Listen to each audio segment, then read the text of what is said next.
கர்த்தருடைய வார்த்தையிலிருந்து நாம் சேர்ந்து இந்த நாளில் தியானிப்பதற்கு யாக்கோப்பு எழுதின பொதுவான நிருபம். யாக்கோப்பு எழுதின பொதுவான நிருபம் 5ஆம் அத்தியாயம், யாக்கோப்பு 5ஆம் அதிகாரம் 10, 11 ஆகிய 2 வசனங்களை நம்ம கொஞ்சம் கவனிக்கலாம். யாக்கோப்பு 5, 10, 11. என் சகோதரரே, கர்த்தருடைய நாமத்திலே பேசின தீர்க்கதரிசிகளை துன்பப்படுத்தலுக்கும் நீடிய பொறுமைக்கும் திருஷ்டாந்தமாக வைத்துக் கொள்ளுங்கள். இதோ பொறுமையாக இருக்கிறவர்களை பாக்கியவான்கள் என்கிறோமே, யோபின் பொறுமையை குறித்து கேள்விப்பட்டிருக்கிறீர்கள், கர்த்தருடைய செயலின் முடிவையும் கண்டிருக்கிறீர்கள். கர்த்தர் இதோ உருக்கமும் இரக்கமும் உள்ளவராய் இருக்கிறாரே. யோபுவை குறித்து ஒரு முக்கியமான நல்ல செய்தி, நல்ல ஒரு நற்சாட்சி கொடுக்கப்பட்டிருக்கிறது. அந்த நற்சாட்சி என்ன? இதோ பொறுமையாக இருக்கிறவர்களை பாக்கியவான்கள் என்கிறோமே, யோபின் பொறுமையை குறித்து கேள்விப்பட்டிருக்கிறீர்கள், கர்த்தருடைய செயலின் முடிவையும் கண்டிருக்கிறீர்கள். கர்த்தர் மிகுந்த உருக்கமும் இரக்கமும் உள்ளவர். பாக்கியவான்கள் என்றால் ஆசீர்வதிக்கப்பட்டவர்கள், பேறு பெற்றவர்கள், கொடுத்து வைக்கப்பட்டவர்கள், ஆசீர்வதிக்கப்பட்டவர்கள். நம்ம ஆசீர்வாதம் அப்படின்னா பொருளாதார ஆசீர்வாதம், காரு, வீடு, வசதி, வேலை, பணம், சம்பளம், நல்ல பிள்ளைகள், அவங்களுக்கு நல்ல வரன், உலகத்தில் பேரு, புகழ், பிரஸ்தாபம், நல்ல ஆடை அலங்காரங்கள், நிறைய வசதி வாய்ப்பு, இவைகளைத்தான் பொதுவாக ஆசீர்வாதம் அப்படின்னு சொல்லிகிட்டு இருக்கிறோம்.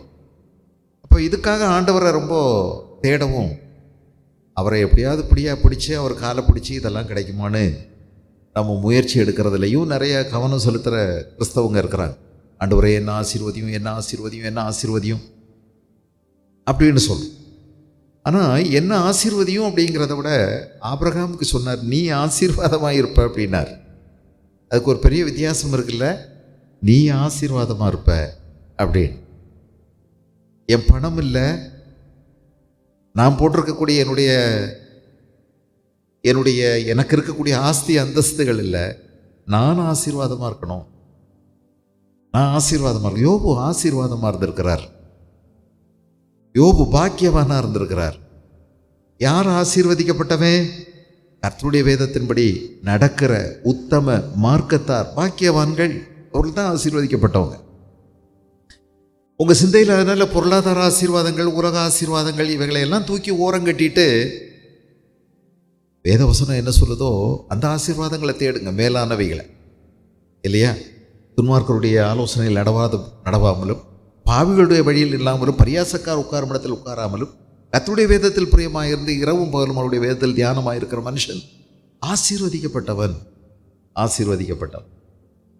உனக்கு ஒன்றுமே இல்லாட்டியும் கூட, உன் பேர் 4 பேருக்கு தெரியாட்டியும் கூட, காரு, வசதி, வீடு ஒன்றுமே இல்லாட்டியும் கூட, வாழ்க்கையே வாடகை வீட்டில் முடிச்சிட்டாலும் கூட நீ ஆசீர்வாதமானவனாக இருக்கலாம்.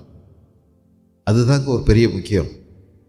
இந்த லாசரு ஆசீர்வாதமானவனாக இருந்தான். பிச்சைக்காரன் தான், உடம்பெல்லாம் பருக்கள், நாய்கள் வந்து அவனுடைய பருக்களை நக்குனது மட்டுமில்லை, அவன் நாய்களோடையும் பன்றிகளோடையும் எச்சி இலைக்கு போராடினவன். ஆனால் அவன் ஆசீர்வதிக்கப்பட்டவன்.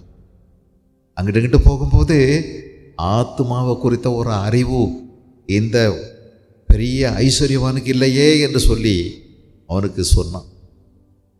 சொல்லிகிட்டே இருந்தான், ஐயா ஏசுநாதரை கும்பிடுங்க, போடா ஏசுநாதர், ஏசுநாதர்லாம் நீ கும்பிட்ற ஏசுநாதர் உன்னை பிச்சைக்காரனாக வச்சுருக்கிறார் பாருன்னு கூட பேசியிருப்பார்ல, எல்லாம் பேசினார். இவருக்கு நல்லா தெரியும், இந்த லாசரு சத்தியத்தை சொல்லுவான், லாசரு சுவிசேஷம் சொல்கிறவேன்னு தெரியும், அவனை அனுப்புங்க, எனக்கு இன்னும் 5 சகோதரர் இருக்காங்க, இவன் போன சொல்லுவான்.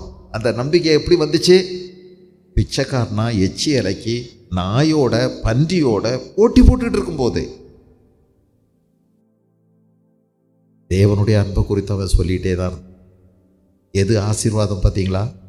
அவன் ஆபிரகாமுடைய மடியில் தேற்றப்பட்டான். அதுதாங்க ஆசீர்வாதம். மரணத்துக்கு பின்பு தான் நிலையான மேன்மையான ஆசீர்வாதங்களுடைய பலாபலனை நம்ம பார்க்க முடியும். காண்கிறதெல்லாம் அழிஞ்சு போகக்கூடியது, காணாததோ நித்தியமானது. நாம் இருக்கிறதே அல்ல, வரப்போகிறத நாடி தேடுகிறோம். நம்முடைய குடியிருப்பு பரலோகத்தில் இருக்கிறது. நாம் தேவனுடைய வலது வருஷத்தில் இருக்கக்கூடிய மேலானவைகளை நாடி தேட வேண்டியவர்கள். ஆக இந்த பூமிக்குரியவைகள் மேலே நாட்டம் செலுத்திடாதீங்க. இதெல்லாம் பார்க்கும்போது உங்கள் மனசை பின்னாடி பறக்க விட்டுறாதீங்க. நிதானமாக இருங்க. நான் கொடுத்து வச்சவன், ஆசீர்வதிக்கப்பட்டவன், இயேசு என்னோடு இருக்கிறார். ஆகவே நான் பாக்கியவான். யோபு ஒரு ஆசீர்வதிக்கப்பட்டவன்.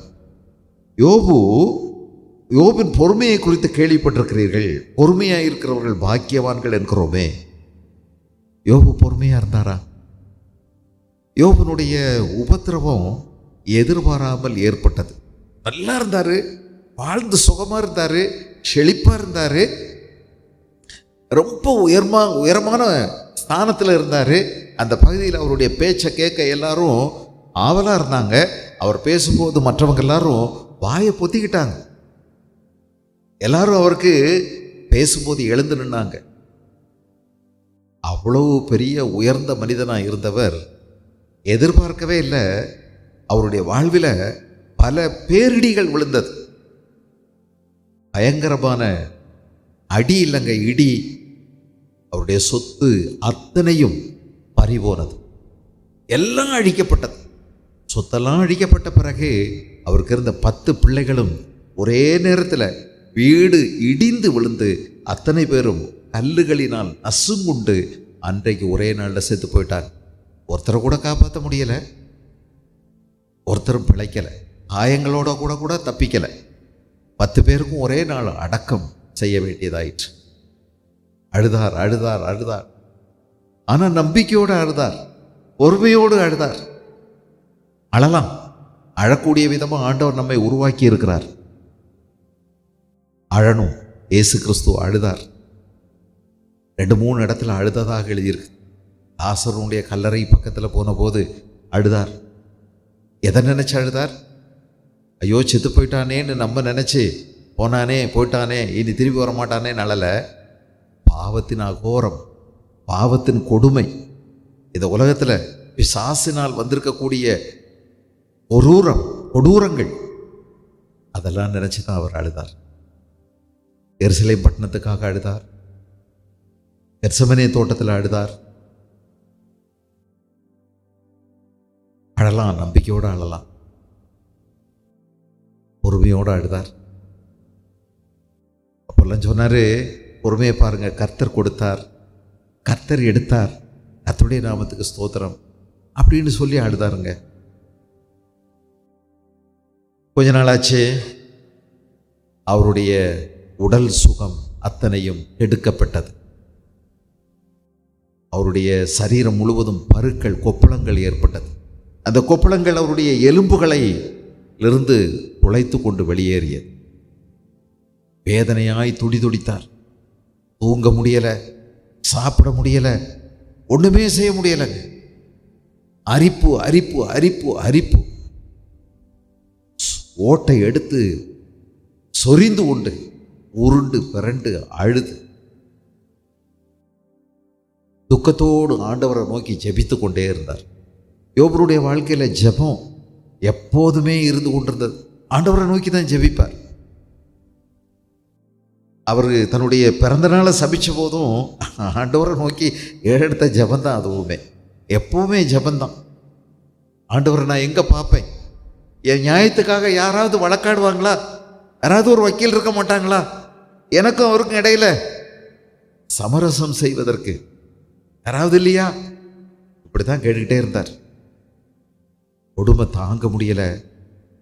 சரிங்க, எல்லாமே பிடுங்கப்பட்டாச்சு, எல்லாம் உலக ஆசீர்வாதம் போச்சு, சொத்து சுகம் போச்சு, 10 பிள்ளைகளும் போச்சு, உடல் சுகமும் போன போது இப்பவும் அவர் பொறுமையாக இருந்தார்.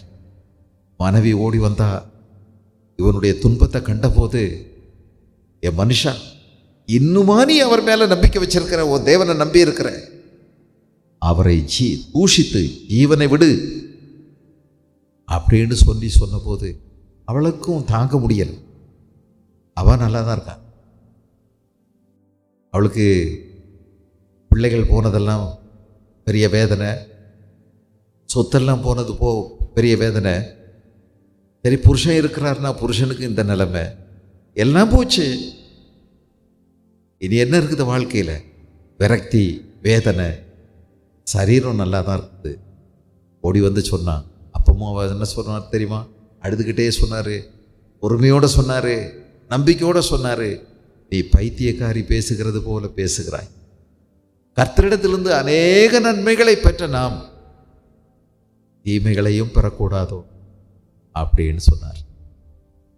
பாவம் செய்ததுனாலயா இவர் இவ்வளவு பாடுபட்டாரு?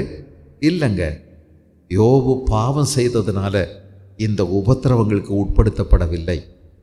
உத்தமனும் சன்மார்க்கனும் தேவனுக்கு பயந்து பொல்லாப்புக்கு விலகுகிறவனும் ஆகிய இந்த யோபுவை போல ஒருத்தர் கூட அன்னைக்கு பூமியில இல்லை.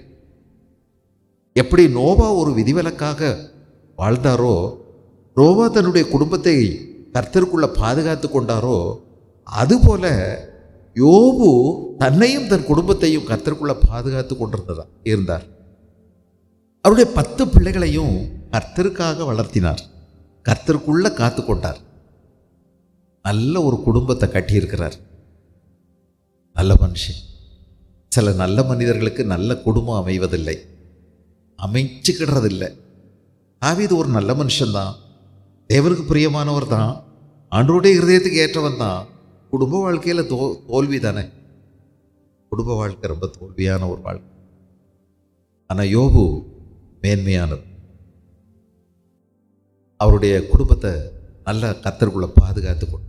எத்தனை பேர் நம்ம குடும்பத்தை கர்த்தருக்குள்ள கட்டுறதுக்கு நம்ம பாரம் எடுத்திருக்கிறோம், முயற்சி எடுக்கிறோம்னு யோசித்து பாருங்க. உங்கள் குடும்பத்தில் இன்னும் ரட்சிக்கப்படாதவங்க, ஆராதனைக்கு வராதவங்க, இந்த ஆச்சரியமான தேவனுடைய சுவிசேஷ வெளிச்சத்துக்குள்ளே வராதவங்க எத்தனை பேர் இருக்காங்க? அவங்கள குறித்து உங்களுக்கு என்ன பாரம் இருக்குது?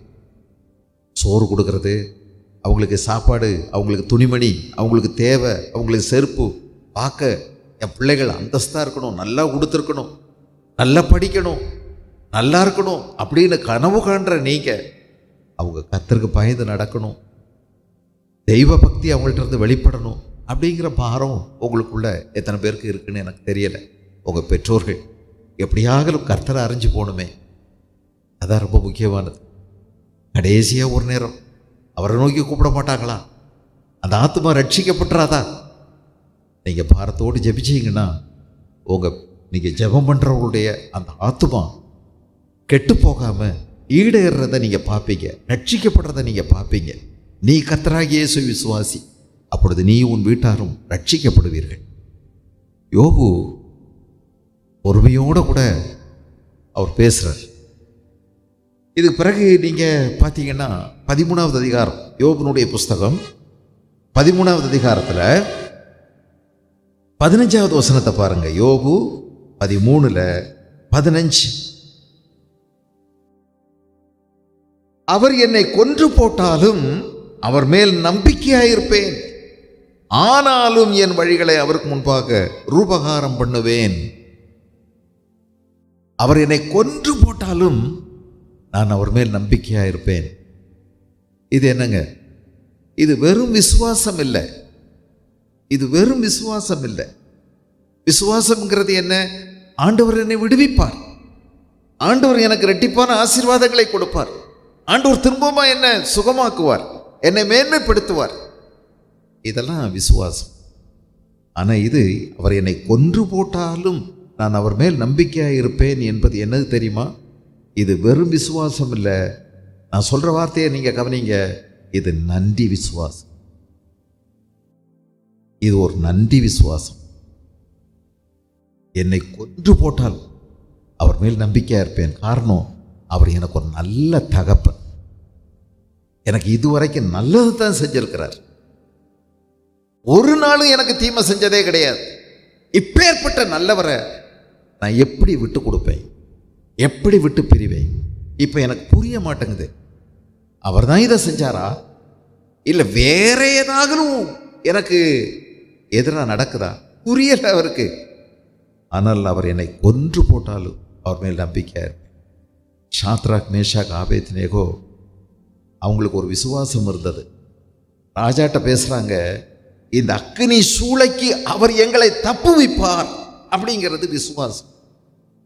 ஆனால் அவர் தப்புவியாமற் போனாலும் நீர் உண்டு பண்ணின இந்த சிலையை நாங்கள் பணியவோ நமஸ்கரிக்கவோ மாட்டோம் என்பது உமக்கு தெரிந்திருக்க கடவுது அப்படின்னு அன்னைக்கு இருந்த சர்வாதிகாரியாய் உலகத்தில் மிக பெரும் அதிகாரத்தில் இருக்கக்கூடிய நேபுகாத் நேச்சாரை பார்த்து நேராக பேசுனாங்க பாருங்க, கண்ணு கண்ணு. அசாதாரணமான தைரியம் மட்டும் இல்லை, அது இந்த அக்கினிக்கு அவர் எங்களை தப்புவியாமற் போனாலும் நாங்கள் ஒரு நாள் நமஸ்கரிக்க மாட்டோம், கும்பிட மாட்டோம், பணிய மாட்டோம் என்று சொன்னது. தப்புவியாமற் போனாலும் நாங்கள் நிச்சயமாக செத்தா கூட சாவோம், கும்பிட மாட்டோம்னு சொன்னாங்க பாருங்க. இதுதாங்க நன்றி விசுவாசம். சாத்ராக், மேஷாக், ஆபேத்நேகோவுக்கு எல்லாம் நல்லா ஆயிடுச்சா? அவங்க பெரிய அளவில் இருந்தாங்க, ஆனால் அவங்களுக்கு இருந்த நன்றி விசுவாசத்தை பாருங்கள். அவர் எங்களை தப்புவிக்க வல்லவராக இருக்கிறார். விசுவாசம். ஒன்று போட்டாலும் தப்புவியாமற் போனாலும் நாங்கள் அவரை விட்டு விலகவே மாட்டோம் ஒரு நாள். யோசிச்சு பாருங்க, இன்னைக்கு நமக்கு அப்படி சொல்ல முடியுமா? இப்போ உங்களுக்கு இங்கே இந்த சேரில் உட்கார்ந்துருக்கும் போது நன்றி விசுவாசம் இருக்கிற மாதிரி இருக்கலாம். ஆனால் ஒரு நேரம் உங்களுக்கு சூழ்நிலைகள் மாறுமானால், உங்கள் கிராமத்துக்குள்ளே தடி எடுத்துட்டு யாருமே சர்ச்சுக்கு போகக்கூடாதுன்னு சொல்லிட்டா நீங்கள் என்ன பண்ணுவீங்க? போகிறவங்களுக்கு இங்கே கல்லறையில் வைக்க விட மாட்டோம், சுடுகாட்டில் இடம் கிடையாது, ரேஷன் கிடையாது, பொருள் வாங்க விட மாட்டோம், ஊரை விட்டு ஒதுக்கி வைப்போம். ஒன்றா ஊரை கூட்டி காரி மோத்தில் துப்புவோம், ஊரை விட்டு ஒதுக்கி வச்சிருவோம். இப்படியெல்லாம் சொல்லும்போது என்ன செய்வீங்க? யோசித்து பாருங்க. சூழ்நிலை நல்லா இருக்கிறதுனால நம்ம நல்லா இருக்கிறோம்னு நம்ம நினச்சிக்கிறோம். சூழ்நிலைகள் மாறுதல் அடையுமானால் அப்போ நமக்கு இந்த நன்றி விசுவாசம் இருக்குமா? இவ்வளோ நன்மையை பெற்று நான் என் ஆண்டவரை நான் விட்டு கொடுக்கவே மாட்டேன், விடவே மாட்டேன். அவர் என்னை கொன்று போட்டால் அவர் மேல் நம்பிக்கையாக இருப்பேன். ஆனால் ஒன்று சொல்கிறாரு, ஒரு நாள் அவரை நான் பார்க்கும்போது என் நியாயத்தை நான் எடுத்து சொல்லுவேன், என் வழிகளை அவருக்கு முன்பதாக ரூபகாரப்படுத்துவேன் அப்படின்னு சொல்கிறார். இது அவருக்குள்ளே இருந்த சின்ன ஒரு சுயநீதி தான். இதெல்லாம் கர்த்தர் கடைசியில் செதுக்கிறத நீங்கள் கவனிக்க முடியும். அவர் சில ஆண்டவருடைய நிர்வாகத்தின் மேலே அவருக்கு சில சந்தேகங்கள்லாம் இருக்கத்தான் செய்தது. ஆனால் அவர் இந்த விதமான ஒரு நன்றி விசுவாசம், அவர் என்னை கொன்று போட்டாலும் நான் அவர் மேலே நம்பிக்கையாக இருப்பேன்னு எல்லாம் சொல்கிறாரு. இதெல்லாம் இந்த நம்பிக்கையெல்லாம் எங்கேருந்து வருது? பொறுமையினால தாங்க வருது. பொறுமையோடு கூட பொறுமை. இன்னொரு இடத்த பாருங்க, 16வது அதிகாரம் யோபு 16. யோபுனுடைய பொறுமையாக இருந்தார் அப்படின்னு சொல்லியிருக்கல. யோபு 16:19 அங்கே எழுதியிருப்பாருங்க, இப்போதும் இதோ என் சாட்சி பரலோகத்தில் இருக்கிறது, எனக்கு சாட்சி பகர்கிறவர் உன்னதங்களில் இருக்கிறார். என் சிநேகிதர் என்னை பரியாசம் பண்ணுகிறார்கள், என் கண் தேவனை நோக்கி கண்ணீர் சொரிகிறது. நிறைய இவர் மேலே குற்றச்சாட்டு சொல்கிறாங்கல்ல. 3 நண்பர்கள் வந்தாங்க, ஒரு வாரம் உட்காந்து கூடையே அழுதாங்க. அப்புறமெல்லாம் என்ன சொல்லிட்டாங்க தெரியுமா? அவங்கவுங்க மனசுக்கு ஏற்றபடி ஊர் வழக்கத்தை வச்சு, பொதுவாக நடக்கிற விஷயங்களை எல்லாம் வச்சு தேவனுடைய ஆலோசனையை கொடுக்கல. ஐயோ, இவங்க நோகடிக்கக்கூடிய ஆலோசகர்கள், ஆறுதல் சொல்ல வந்தவங்க அல்ல, மிசரபிள் கம்ஃபர்டர்ஸ். துன்பப்படுத்திட்டாங்க, நல்லா திரும்ப போட்டு உருட்டி பிரட்டி குத்துன்னு குத்திட்டாங்க. பிசாசனுடைய கையாட்களாக இருந்தாங்க. நிறைய குற்றப்படுத்தினாங்க, நிறைய நோகடிச்சாங்க, நிறைய வார்த்தைகளை விட்டாங்க. நீ அப்படிப்பட்டவன், நீ இப்படிப்பட்டவன், வெளியில தான் தெரியலை, எங்களுக்கும் ஒன்றும் தெரியலை, ஆனால் செஞ்சிருப்ப. நீ சொத்து சேர்த்ததெல்லாம் நீ லேசான ஆள் கிடையாது. நீ நிறைய நகை, பொண்ணு, பொருள், வெள்ளி எல்லாம் எப்படியோ ரகசியமாக அடித்து எடுத்துட்ட. அதனால்தான் ஆண்டவர் ஒன்றை நல்லா போட்டு அடி நொறுக்கிறார். பார், நாங்கள்லாம் அப்படிப்பட்டோம், நாங்களே எப்படி இருக்கோம், நாங்கள்லாம் நல்லா இருக்கோம் பார்த்தியா, உனக்கு மட்டும் ஏன் இப்படி? பன்னீர் நிறைய பன்னீர், வெளியில் தான் தெரியலை, ஆனால் நீ பயங்கர ரகசியமான பாவி, பயங்கர குற்றவாளி. யார்கிட்டங்க போவார்? யாருமே இல்லையே. மனைவி மூலமாக ஆறுதல் இல்லை, கூட நிற்கலை, விசுவாசத்தில் அவள் உறுதியாக இல்லை. இந்த வந்து சொன்ன 3 நண்பர்கள், ஆறுதல் சொல்ல வந்தவங்க நோகடிக்கிற அவங்க நோகடிக்க ஆரம்பிச்சிட்டாங்க.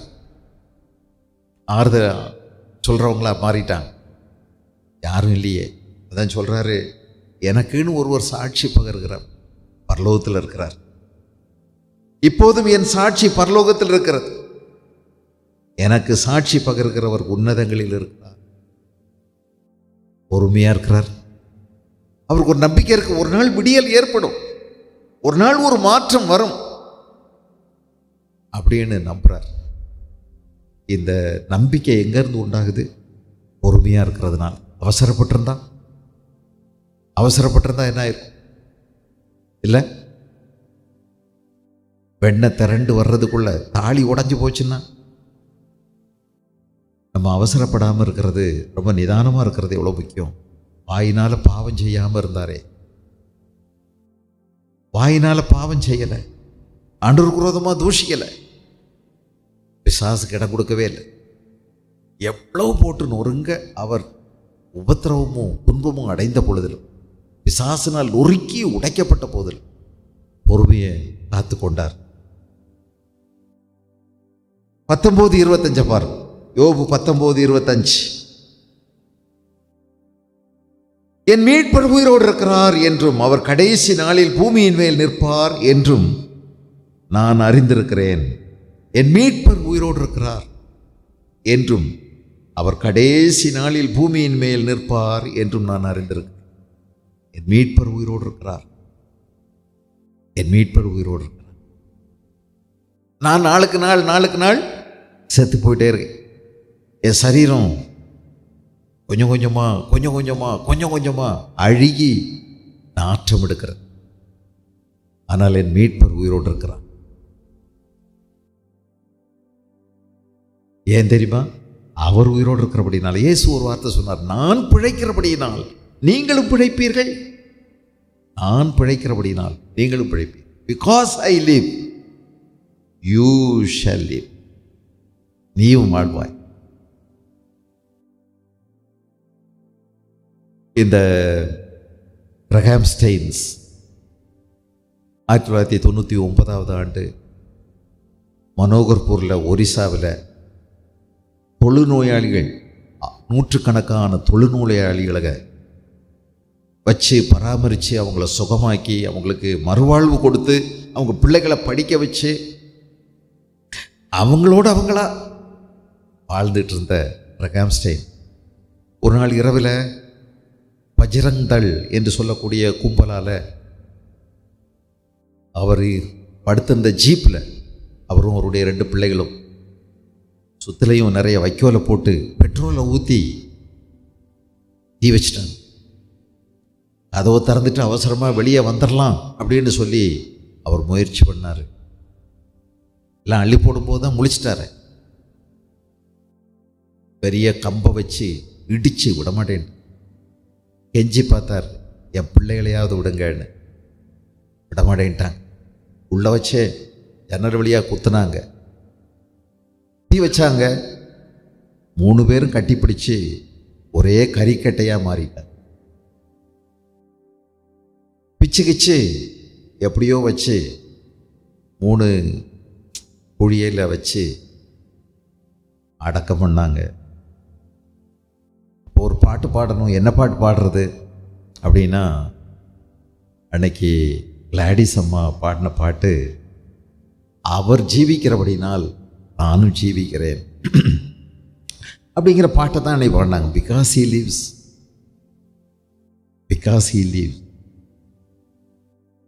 ஐ ஆல்சோ வில். அவர் இருக்கிறபடி நான் என் மீட்பர் உயிரோடு இருக்கிறார். என் சரீரம்லாம் அழிஞ்சு போய்கிட்டே இருக்குது. அவர் கடைசி நாளில் பூமியின் மேல் நிற்பார் என்றும் நான் அறிந்திருக்கிறேன். இது யோபுனுடைய அந்த பொறுமையினுடைய பொறுமை கொஞ்சம் கொஞ்சமாக விளைஞ்சு வருதுங்க.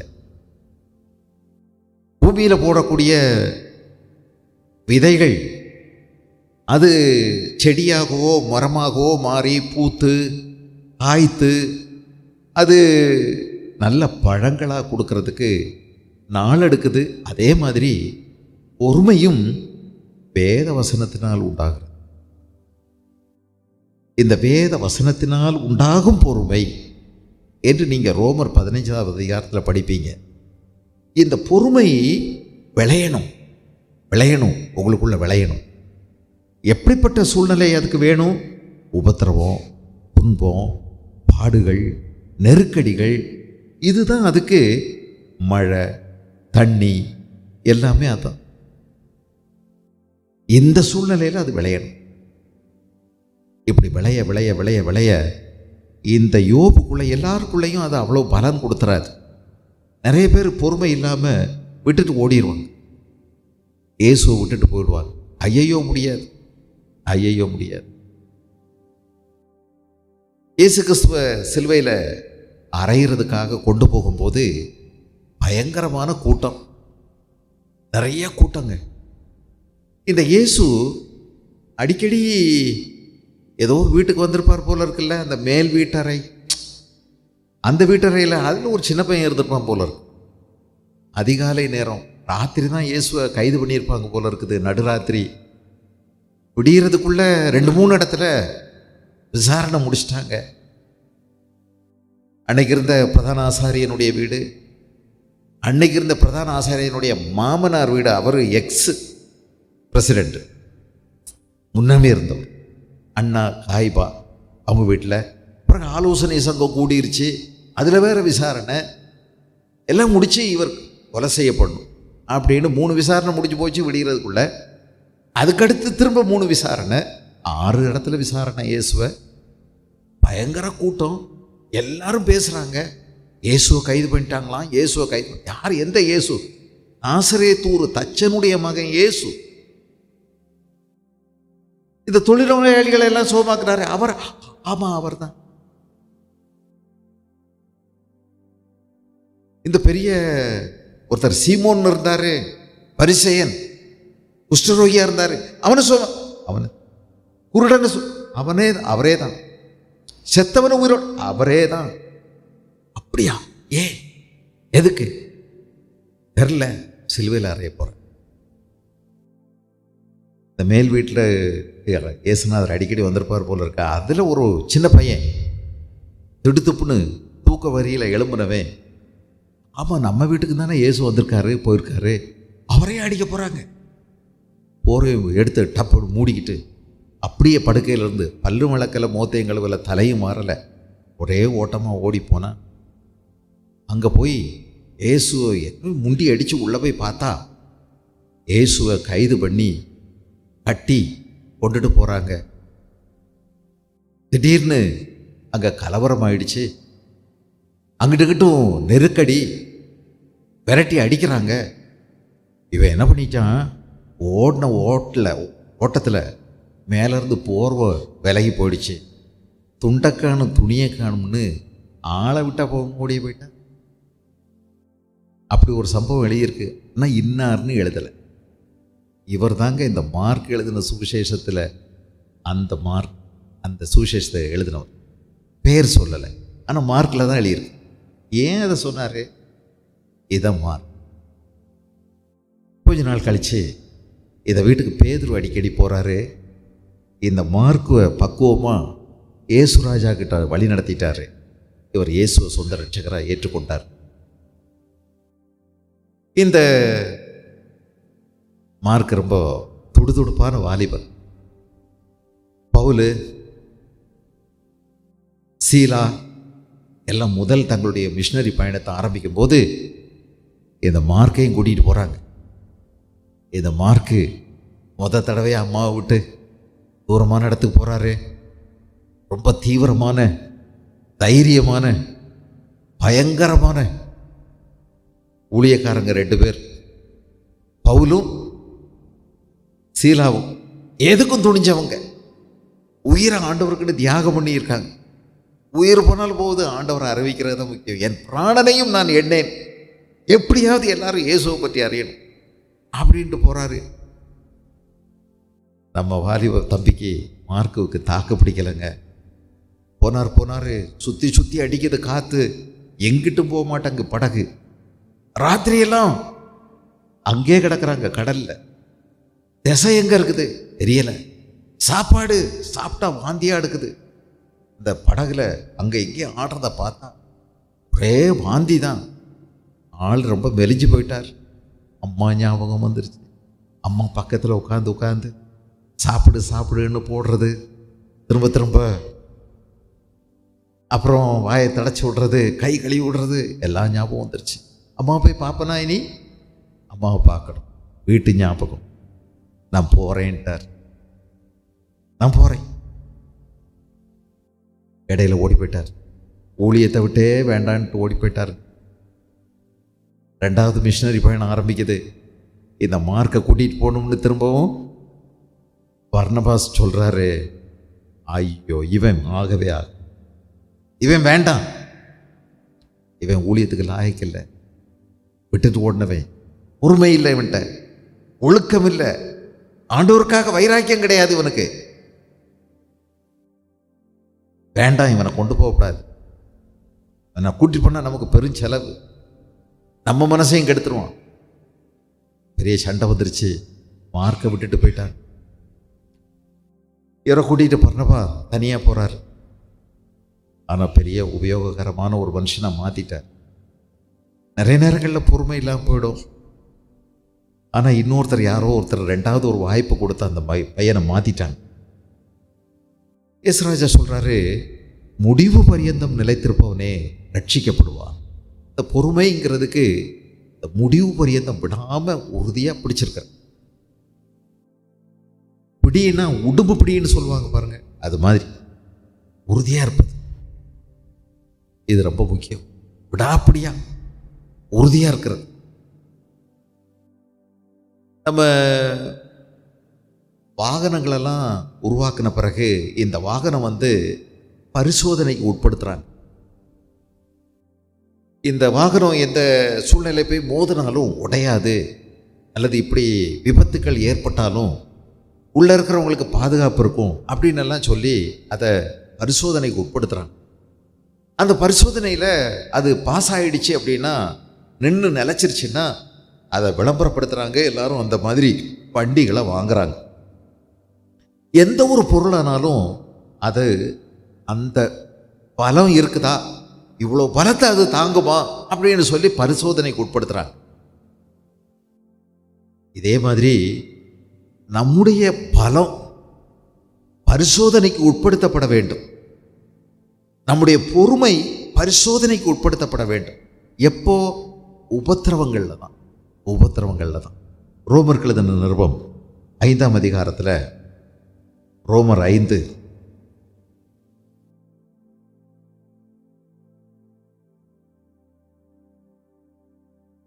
3வது வசனத்தை பாருங்க. அது மாத்திரமல்ல, உபத்திரவம் பொறுமையையும், பொறுமை பரீட்சையையும், பரீட்சையை நம்பிக்கையும் உண்டாக்குகிறது என்று நாங்கள் அறிந்து உபத்திரவங்களிலேயே மேன்மை பாராட்டுகிறோம். உபத்திரவங்களில் கூட நாங்கள் அதை வரவேற்கிறோம். உபத்திரவங்களை குறித்து எங்களுக்கு நல்ல அபிப்பிராயம் இருக்குது. ஐயோ பாரு இந்த கஷ்டம், இயேசுநாதருக்காக கஷ்டப்படுறோம், பாடு செய்கிறோம், கைது பண்ணிட்டாங்க, அடிச்சிட்டாங்க அப்படின்னெல்லாம். இந்த உபத்திரவங்கள் இயேசுவின் நாமத்திற்காக வரக்கூடிய அவதூறுகள், நம்ம மேலே பேசப்படுகின்ற பொய்யான சொற்கள், என் நாமத்தின் நிமித்தம் உங்களை பகைத்து நிந்தித்து பலவித தீமையான மொழிகளையும் உங்கள் பேரில் பொய்யாய் சொல்வார்களானால் நீங்கள் பாக்கியவான்களாக இருப்பீர்கள், சந்தோஷப்பட்டு களி கூறுங்கள், பரலோகத்திலே உங்கள் பலன் மிகுதியாக இருக்கும். மத்தேயு எழுதின சுவிசேஷம் 5ஆம் அதிகாரம் 12வது வசனத்தில் எழுதியிருக்கு. அப்போ இப்படி இந்த உபத்திரவங்களில் நாங்கள் அதை மேன்மையாக நினைக்கிறோம், அதை வரவேற்கிறோம், அதை பாராட்டுறோம். உபத்திரவங்களை குறித்து கூட அதை நல்ல அபிப்பிராயம் எங்களுக்கு இருக்குது, நாங்கள் மேன்மை பாராட்டுறோம். வந்தது நல்லது. இதனால எங்களுடைய பொறுமை பரிசோதிக்கப்பட்டு இந்த போன்ற துக்கமான சூழ்நிலையிலே தாக்கு பிடிக்குமா அப்படின்னு சொல்லி இந்த பாடுகள் தான் பரிசோதிக்கிறது.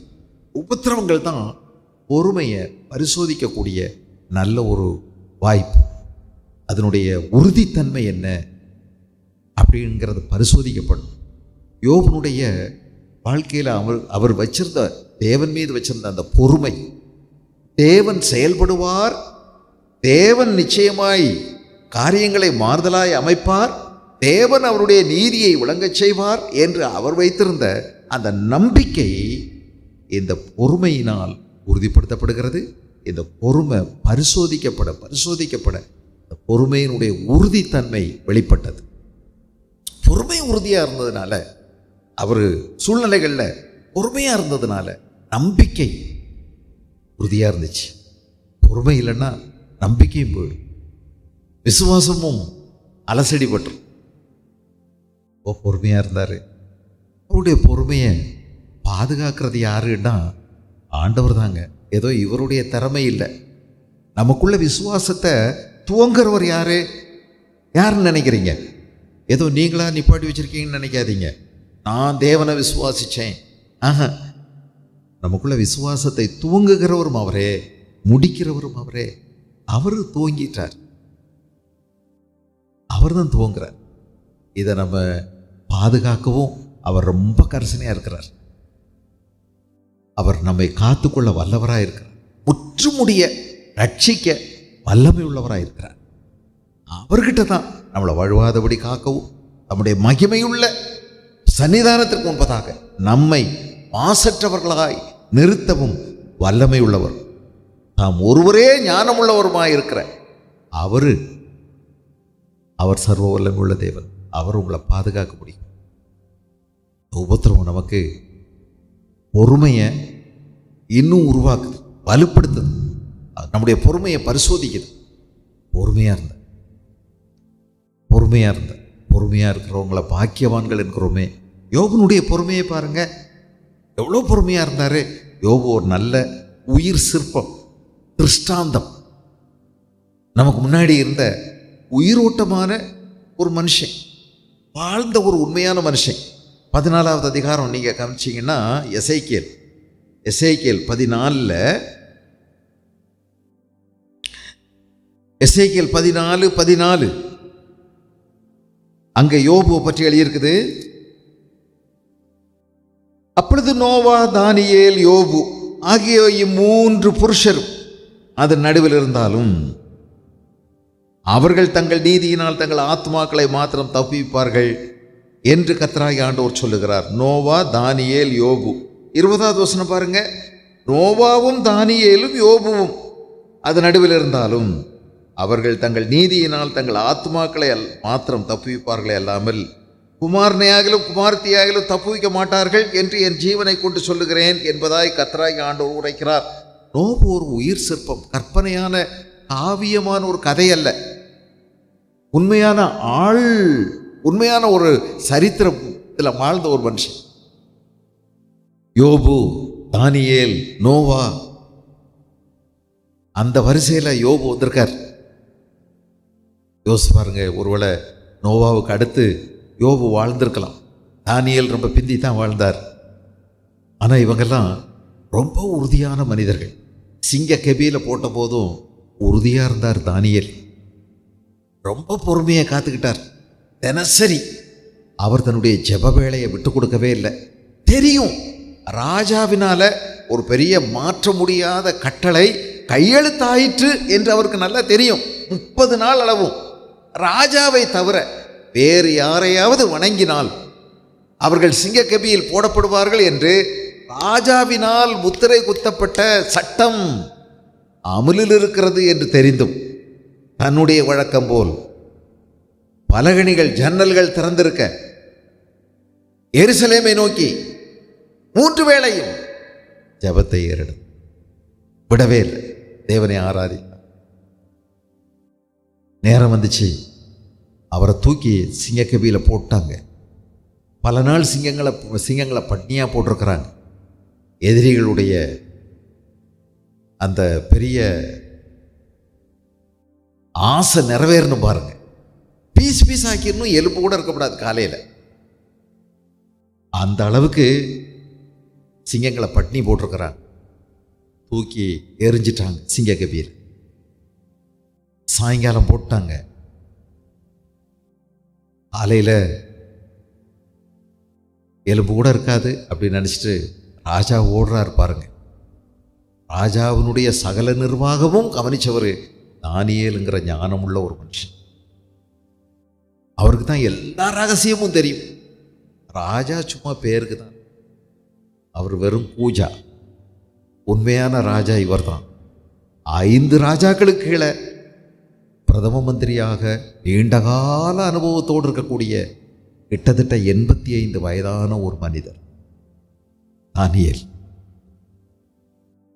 இவருக்கு கைகால் ஓடலை, நிர்வாகம் என்ன செய்யறதுன்னு தெரில, நாட்டுக்கு என்ன பண்ணுறதுன்னே தெரியல. காலையிலே ஓடுறாரு, ராத்திரியெல்லாம் தூக்கமே இல்லை. தானியேலே, நீ இரவும் பகலும் ஆராதித்த உன் தேவன் உன்னை தப்புவிக்க வல்லவராயிருந்தாரா அப்படின்னு சொல்லி அழுதுகிட்டே ஓடுறார் சிங்கக்கவிக்கு. அப்போதான் தானியேல் எழும்பி, ராஜா உங்களுக்கு குட் மார்னிங் அப்படின்னு சொல்கிறாரு. அங்கேருந்து சத்தம் வருது, என்ன பொறுமை, தெரியும், நல்லா தெரிஞ்சும் அவருக்கு எதிராக தான் இந்த சூழ்ச்சி நடக்குதுன்னு தெரிஞ்சும் அவர் சரியா இருக்கிறார். அவருக்கு தெரியும் தேவன் தப்பு வைக்க வல்லவராக இருக்கிறார். தேவன் இதன் நடுவில் அற்புதங்களை செய்வார்.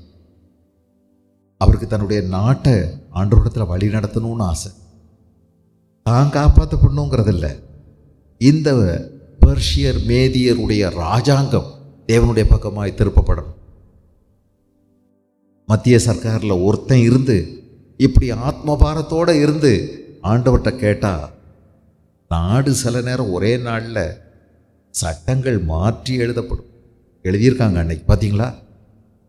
அவர் தன்னுடைய சுகவாழ்வு, சொத்து, சொகுசு, ஆஸ்தி, அந்தஸ்தை பெருக்கி பேரோட புகழோட பூமியில் சரித்திரம் படைச்சு வாழ்கிறதுக்காக வாழ்ந்தவர் அல்ல தானியேல். ஆத்மபாரம் உள்ள ஒரு மனுஷன். எப்போவுமே என் தேவன் பரலோகத்தின் தேவன் அப்படின்னு தான் பேசினார். பரலோகத்தின் தேவன் இதை எப்போவுமே சொல்ல தயாராக இருந்தார். தேசத்தை கர்த்தருடைய பக்கமாக திருப்பணும், அதுதான் அவருடைய நோக்கமாக இருந்துச்சு. இந்த மாதிரி ஆத்மபாரத்தோட தேவனுடைய மனசும் இந்த தானியேலுடைய மனசும் ஒன்றிச்சு போனதுனால ஆண்டவர் அவனை சொன்னார், பிரியமான புருஷனாகிய தானியேலே. ஒரு அடைமொழி, பிலவள், பிரியமான புருஷனாகிய தானியேலே, பிரியமான புருஷனே.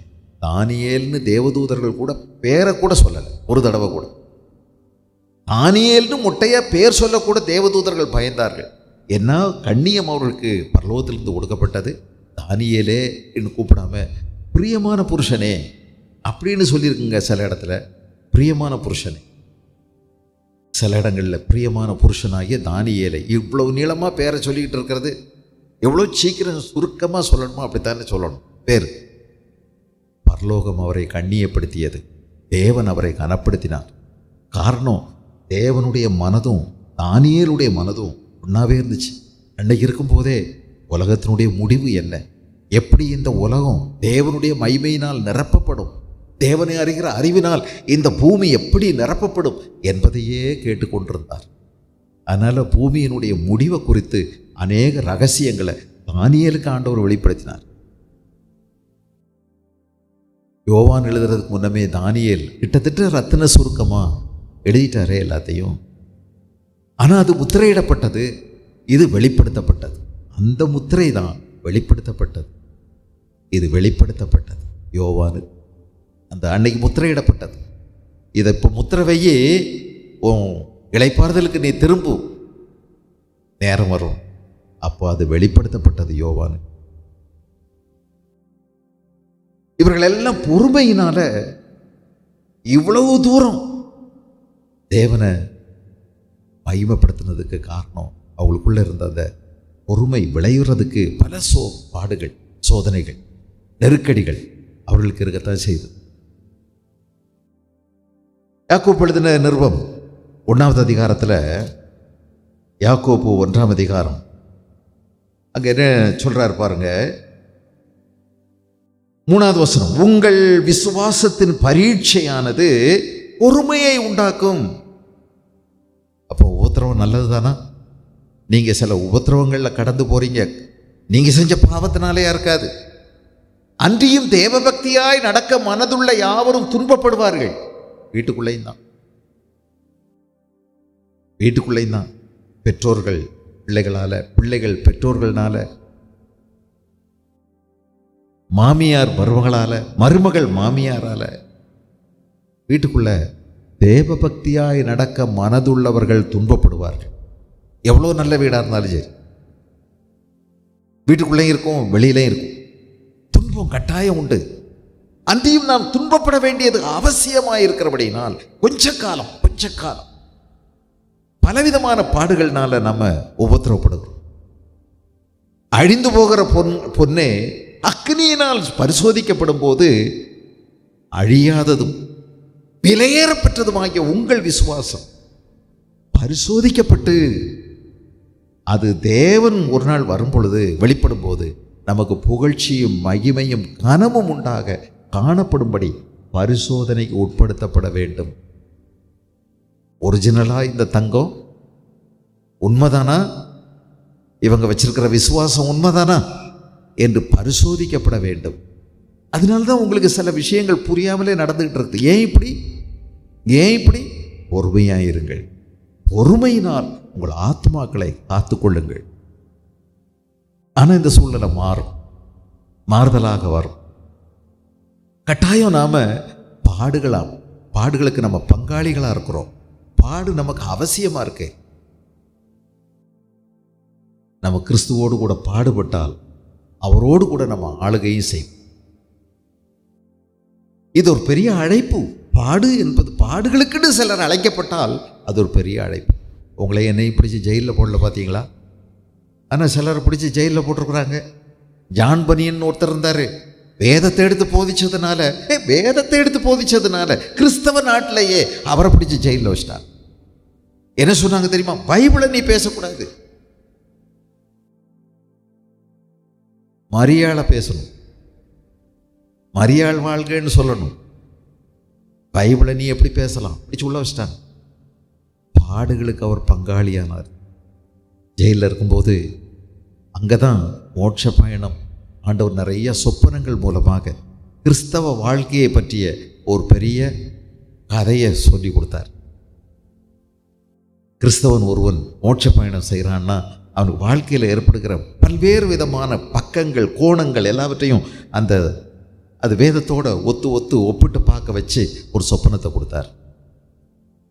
ரிச்சர்ட் உம்ப்ரண்ட்ங்கிற மனுஷன் 14 வருஷம் ஜெயிலில் இருந்தார். அவருடைய மலத்தை அவர் வாயிலேயே திணிச்சாங்க. அவருடைய சிறுநீரை அவரையே குடிக்க வச்சாங்க. அவர் உட்கார்ந்து ஜெபம் பண்ணும்போது அவர் மேலே சிறுநீர் நிறைய பேர் கழிச்சாங்க. குளிக்கிறதுக்கு தண்ணி கொடுக்கல, சாப்பாடு கொடுக்கல, ஆனால் சந்தோஷமாக இருந்தார். என்ன ஒரு மனுஷன் பாடுகளுக்கு பங்காளிகளாக இருக்க ஆண்டவர் தெரிஞ்சுக்கிட்டார். சிலர் அவங்களுடைய பொறுமை விளைந்தது, அந்த பொறுமையில் நம்பிக்கை உறுதியானது. என்ன ஆச்சரியம் பாருங்க! இப்படி நீங்க எதிலையும் குறையா இருக்கக்கூடாதான். பாருங்க, உங்கள் விசுவாசத்தின் பரீட்சையானது பொறுமையை உண்டாக்கும் என்று அறிந்து அதை மிகுந்த சந்தோஷமாக எண்ணுங்கள். யாக்கோபு 1:3-4. நீங்கள் ஒன்றிலும் குறை உள்ளவர்களாயிராமல். அப்படின்னா பணத்தில், வீட்டில், ஆஸ்தியில், வேலையில், சொத்தில், சுகத்தில் ஒன்றிலையும் குறை இல்லாமல் இருக்குமா? அப்படியே எழுதியிருக்கு. இல்லைங்க. இதை பாருங்க, சந்தோஷத்தில், சமாதானத்தில், விசுவாசத்தில், ஆவியின் கனியும் அன்பு, சந்தோஷம், சமாதானம், நீடிய பொறுமை, தயவு, நற்குணம், சாந்தம், விசுவாசம், இச்சையடக்கம், இவைகளில் குறையில்லாமல். நல்லா தெரிஞ்சுக்கிடுங்க. இதுதான் பரிசுத்த ஆவியானவர் நமக்குள் உருவாக்குகின்ற ஆவியின் குணாதிசயம். இது ஒன்றிலே நீங்க உள்ளவர்களாயிராமல் பூரணராயும் நிறைவுள்ளவர்களாயும் இருக்கும்படி பொறுமையானது பூரண கிரியை செய்ய கடவது. பொறுமை பொறுமை. யோபு வெற்றிகரமா வெளியே வந்தார். எதனால? பொறுமையா இருந்ததுனால.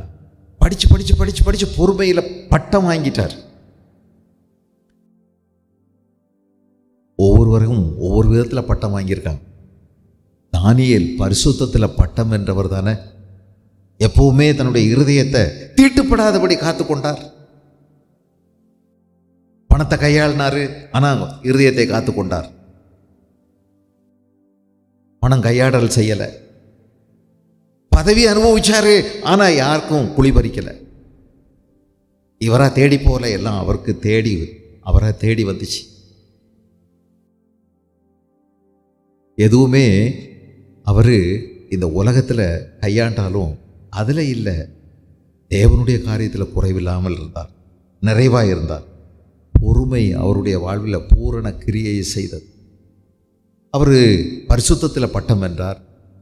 நோவா கீழ்ப்படிதலில் பட்டம் வென்றார். ஆண்டவர் என்ன சொன்னாரோ அதை செய்தார். நம்புறதுக்கே முடியலை. மழை வரும்பா, நீ ஒரு பெரிய கப்பல் செய், இது மிதக்கும் அப்படின்னு சொன்னால் எங்கே மிதக்கும், எப்படி மிதக்கும், என்னைக்கு இவ்வளோ மழை வரும், எதுவுமே நம்ப முடியலை. ஆனால் நோவா தேவன் தனக்கு சொன்னபடியெல்லாம் செய்தான். கீழ்ப்படிந்த நோவா. அவர் கீழ்ப்படிதலில் பட்டம் வாங்கினார். ஆபிரகாம் விசுவாசத்தில் பட்டம் வாங்கினார். ஆபிரகாம் விசுவாசித்தான். உனக்கு 100 வயசுல ஒரு குழந்தை கிடைக்கும்னா விசுவாசித்தான். ஆமேன்னு சொல்லி 10 தடவை சொல்லிட்டார். இதே உன் மனைவி மூலமா நல்லா தெரிய முடியாதுன்னு சரீரம் செத்து போயாச்சு, நம்பிக்கைக்கு இடமே இல்லை, ஆமேன். எப்பவுமே ஆண்டவருக்கு ஆமேன்னு சொல்லிட்டார். அப்படியே நடக்கட்டும் ஆண்டவரே, அப்படியே நடக்கட்டும். சந்தோஷத்தில் தேவனை விசுவாசித்தான். அவன் விசுவாசிகளுக்கெல்லாம் தகப்பன். விசுவாசத்தில் பட்டம் வென்ற ஒவ்வொருத்தரும் கீழ்ப்படிதல்ல, விசுவாசத்தில், பொறுமையில். நம்ம மோசே உண்மையில், அவன் என் வீட்டில் எங்கும் உண்மை உள்ளவன். என் தாசனாகிய மோசே, அவன் என் வீட்டில் எங்கும் உண்மை உள்ளவன். எப்படியெல்லாம் சிலர் பட்டம் வென்றிருக்காங்க. உங்கள் வாழ்க்கையில் ஏதாகலும் ஒன்றுலேயும் குறைவில்லாமல் இருக்கணும். ஏதாவது ஒன்றில் மெடல் வாங்கிடு, கோல்டு மெடல் வாங்கிடு. நல்லா படிக்கிற பிள்ளைகள், எல்லாத்துலேயும் கோல்டு மெடல் வாங்க முடியாது, ஏதாவது ஒன்றில். ஆனால் நீ எல்லாத்துலேயும் நல்லா படித்தா தானே ஏதாவது ஒன்றில் கோல்டு மெடல் வாங்குவேன். உன் இருதயம் எப்படி இருக்கு யோசிச்சு பாருங்க. நம்ம ஆண்டவருடைய வார்த்தைகளை சீராய், அவருடைய உறவையும் அவருடைய வார்த்தையையும் நம்ம காத்து நடக்கிறோமா? இதனால ஆண்டவருடைய முடிவை பாருங்க அப்படின்னு சொல்லியிருக்கு. பொறுமையா இருந்தாரு, அவருடைய முடிவை பாருங்க. முடிவு என்ன? எல்லாமே இந்த உலகத்தில் ரெட்டிப்பாக கிடைச்சிது. உலகத்தில் அதை விட முக்கியமாக ஆண்டவரோட நான் நெருக்கமான ஒரு உறவுக்கு போயிட்டார். ரொம்ப ஆச்சரியமான ஒரு உறவு தேவனோடு அவருக்கு கிடைச்சிது. முன்பு எப்போதும் இல்லாத அளவுக்கு தேவனை குறித்த ஒரு பெரிய அபிமானம் அவருக்கு கிடைச்சது. ஒரு பெரிய வெளிச்சம், ஒரு பெரிய வெளிப்பாடு. தேவனை குறித்த அறிவு, அன்னை குறித்த அறிவு அவருக்கு தெரிஞ்சது. நான் நீசன். மார்பில் அடிச்சுக்கிட்டார், வாயில் அடிச்சுக்கிட்டார். பாவிகளிலெல்லாம் பிரதான பாவி நான் அப்படின்னு சொன்னார்ல பவுல். இப்படி உங்களை சொன்ன நீங்கள் என்ன சும்மா விடுவீங்களா? நீ தான் பாவியில் பிரதான பாவின்னு சொல்லிட்டா, என்னை போய் இப்படி சொல்லிட்டாரே, அடுத்த வாரத்தில் நான் வரமாட்டேன், வேற சர்ச்சுக்கு போகிறேன்னு சொல்ல மாட்டீங்க? சொல்லிடுவீங்க. நான் என்ன பாவம் செஞ்சேன்னு தான் என்கிட்ட கேட்பீங்க. அவ்வளவுதான். சண்டை ஓயவே ஓயாது. ஆனால் ஒரு மனுஷன் நியாயப்பிரமாணத்தின்படி குற்றம் சாட்டப்படாதவன், எந்த விதத்திலையும் ஒரு அநியாயமும் செய்யாதவன். ஆனால் அவர் ஒரு நாள் சொல்கிறாரு, நான் தேவனுடைய சபையை பாழாக்கினவன், துன்பப்படுத்தினவன், பாவிகளில் பிரதான பாவி நான். ஆனால் எனக்கு அவர் தன்னை வெளிப்படுத்தினாரே. ஆனால் நம்முடைய இருதயம் தான் எல்லாவற்றை பார்க்கலும் மிகவும் கேடும் தெருக்கும் நிறைஞ்சது. ஏற்றுக்கிடவே மாட்டோம், ஒத்துக்கொள்ளவே மாட்டோம். ஆனால் இதை ஒத்துக்கொள்றீங்கன்னா அது ஒரு பெரிய வெளிப்பாடு, அது ஒரு பெரிய மாற்றம். தேவனை குறித்த ஒரு பெரிய மேன்மையான அறிவு, தன்னை குறித்த ஒரு சரியான அறிவு யோபு கிடைச்சது. எல்லாரும் ரெட்டிப்பா முன்னிலைமையை விட பின்னிலைமை ஆசீர்வதிக்கப்பட்டது.